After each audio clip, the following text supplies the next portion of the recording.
Dünyada her kim vakıtlı kunak, ömür yolu ötesizdir mi? Gitkenler ne doğa bilen iske alık, izgi ruhlar unutulmayı. İnsanların kaderin bilip yaşı, şalı sözüne kızganmay. Yaxşı amel kılgan her bir yürek,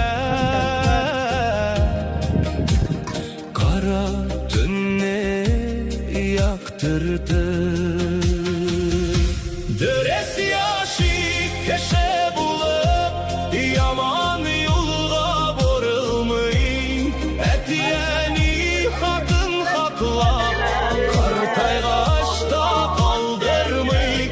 Dostlarını da taşlamayın biz, avır şakta yanaşa. Meçitlerge yardım edik, izgelek bar şul işte. Turmuş yolu jingel tügel belem, sınavlarsız günler sirek. Tik sabırlık iman bilen barsan, küngelde kabına terek. Yalgızlarga terek bul ikele, muhtaçlarını kürmi uzmy. Keşe halin keşe belediler, merhametten şitke gitmik.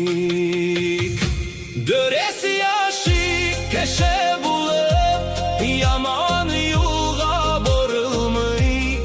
Etiyeni hakın haklap kartaygaçta kaldırmayk. Dostlarını da taşlamayk biz, avır şakta yanaşa. Meçetlerge yardım edik, izgilik bar şul işte. Baylık tügel can pakligi, keşe küngelen bizi der. Bir yaxşılık bir жылы söz yüzlerini de özgertir. Ütkenlerini doğada saklap, bugün gene kaderlik.